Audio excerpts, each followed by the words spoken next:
Hello YouTube and welcome to the Crimson Chocobo channel. This is a new channel dedicated to the Final Fantasy TCG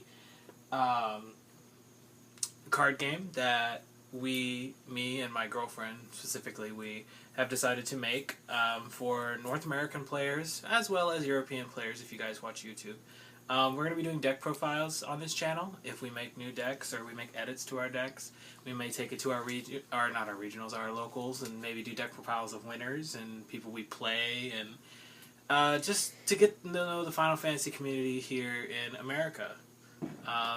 As you see in front of you, this deck I'm going to do is my main deck right now. It's going to be changed a little bit maybe later on. It's a Lightning Water deck. The main focus of it is using lightning characters to beat your opponent down, and water characters for defensive purposes as well as support. And let's get into it. The first forward I am going to present is Lightning, of course, ironically. All versions of her, not so far all the versions of her. The 4-drop is excellent. In my view, it's good for late games as well as early games if you want to get some damage in. When she gets the field, she gets haste, which is fantastic for any character because it automatically allows them to attack. I mean, she's only 4K, but she's still really strong. And also, when she hits the field, she dulls a card. So if they have a defender in the way, you can dull it, attack in, and thing. The other Lightning I use is the starter deck Lightning.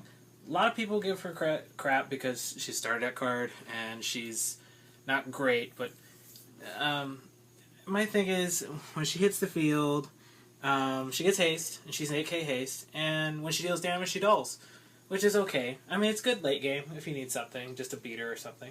The next is the other 6-drop, which is 9K. It's from the Opus 1 set. Its effect's really good. You could add Odin to your hand, which is, later on as you'll see, can break cards, and as well as be dangerous in your hand. Either one of them. And her special ability is okay. It's not. It forces your opponent to block her, which can get rid of problems. And then the last one is the 5K, as you've seen, which is I'm going to get another one of and probably replace the other 6-drop, the starter deck one. She's good for defense. You need her on the field. You need to defend against something. You throw her out. You attack with her. Your opponent tries to swing into you for damage. You throw one down. Deal thing. You activate her. She gets first strike, and she's 9K. Which hurts, because first strike lets her attack first. It can just get rid of problems. The next forward is Amon. Amon is awesome in any Lightning deck. He's only 4-drop. And when he hits the field, he dulls, which can get rid of, again, walls, or if your opponent has a card on the field that just is annoying and it needs to be dulled. You play it and he wants for instance, the death penalty Vincent. If you dull him before he activates death penalty, that's great. He can't use it, and you could just swing for damage and get people open. The next is the engine I use. I call it an engine. Is the Gilgamesh engine. This is a lot of cards. I use the 3-drop. 3 copies of the 3-drop.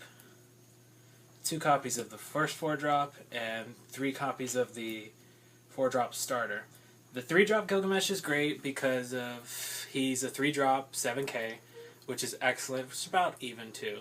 And his ability is amazing.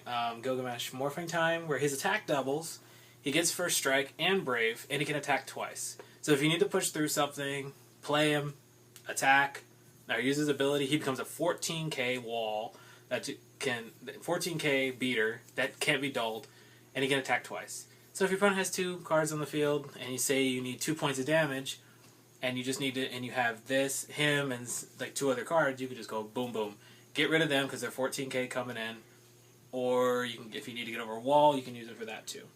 The first 4K Gilgamesh is mainly for for his ability, and the starter deck 4-drop, but he's pretty good on his own. His Brave effect is good, so he's automatically, when he attacks, he doesn't dull, which is awesome. And his second ability, it's a hit or miss, because if it's a forward, if it's not a forward, your opponent takes 3K. If it is a forward, it's broken.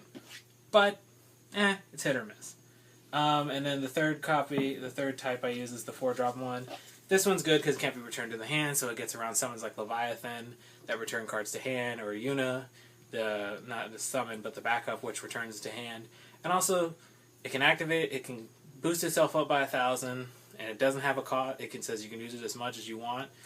And also too, Divider's good late game. If you have taken 5 points of damage and you throw him out, you have Divider, which can get over cards that are annoying and pesky because it automatically breaks the card, but only if you've taken 4 points of damage.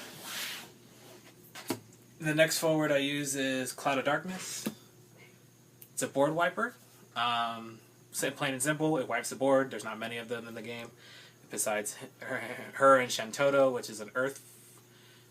This is cheaper than Shantoto, but this is great late game if your opponent has like a full field of cards that are annoying. You can throw her at them, just wipe the board. They keep one of their forwards, but it gets rid of other cards. And she's 7, which isn't bad. The next engine I use in this deck is the Yuna Len combo. I don't know if you... Okay, there we go. The Yuna Len combo, for both of them from Opus 2. They're both 3-drop. They're both very good because they pair well together. When you throw Len down, and then you have Yuna, you can party attack with them, and they get dumb. Because Yuna automatically negates effects that aren't light or dark, and Len lets you bring a summon from anywhere, actually from the deck. So if you need to throw a low, and you can cast it automatically without paying cost. This is great. You can pair it with a fire deck, and if you need to get over problems, you can throw the 9-drop Bahamut attack. Although Len will break, it still gets rid of 2 cards on the field and removes it from the game. As well as you can pair it with Odin. You can just throw it, Odin, someone, get rid of problems. Now on to the backups. For the multiple backups. First is Sage. I believe this card should be played in every Lightning deck, or any deck that runs any type of Lightning engine. Because this card is just really dumb, it's really powerful, it's automatic plus. If you have 2 backups on the field already, you just give them for CP, throw a card down, play this so you have a 3rd backup so you can have 3 next turn, and you can also, and then you automatically return a card to your hand. So if the card that you paid, you want to bring it back, throw it back in your hand, and it just gets really, it's great late game if you need to get a big card back or anything. It's a fantastic card all around. The next backup I play is for water, because I'm running water. 3 copies of Minwu, prevents damage that's less than your power. So if I have the 9-drop, the 9k lightning, 5-drop on the field, this card protects her from anything that would want to hit her for damage, for anything that's lower than 9k. And this card, honestly, is probably the best backup in the game. I mean, I hate saying it. For me, so far, a lot of people run it, especially, it's great against, with mirror matches, in case I'm playing a straight mono lightning deck. I can throw that at them, and they're like, okay, this is going to get annoying. And it's also great against fire. Fire decks hate it, because they have no way of getting around it unless they either play Sephiroth, or they have some variant, something to get rid of backup removal. Next backup, Black Mage, 2 of. It's a 2-drop, it deals 4k, and get rid of cards like Zidane, as well as the new card for Opus 3 out of the Type 0, Snake. It can get rid of her, because it automatically deals something 4,000 damage when it hits the field, and you can have multiple copies of it. And it's a good, just solid backup. The next engine for backups I run is the Lulu engine. I play the 3-drop and the 5-drop. The 3-drop is good if I don't have her out because I pitched her for stuff or whatever and I needed to get rid of her and I haven't drawn another one of her. I can play her, she can boost up my lightning to 10k and she becomes a 10k wall, yada yada yada. But the main focus is the 5-drop. The 5-drop one is really good because it can get rid of, say your backups are full at 5. And you really want to get rid of this. Say you have 2 copies of Sage on it, or whatever. 2 copies of one on the back, because it can have multiple on your back row. It can have multiple copies. You can destroy one and inflict 5,000 damage to an incoming attacker, as well as something you want to get over. And her S ability, Thundiga, is really powerful. It deals 10,000 to 1 forward, so it can. And there's there's really no forward that does. There's really no forward that has over 9,000 right now. So, 10,000 damage automatically to 1 card. Ouch. That's all I gotta say. The next onward are to the summons. I played 3 Leviathan. And 5 copies of Odin. Leviathan turns a card to the hand. Very good EX burst, pairs well with Yuna. as well as a good EX burst in case you take damage. And then the Odin, the 7-drop, because it destroys a card. It's great for an EX burst. It's great for the Yuna. And the 4-drop Odin, which can break anything 4 or less, which gets rid of problems like Zidane, or who's a strong 4-drop? Rubicon, that's in the way because it's a 9k wall. You can just go boom. And then next to the 1-ofs that I play in this deck, 1 Cosmos because I play a multicolored deck. 1-of Kate Sith forward.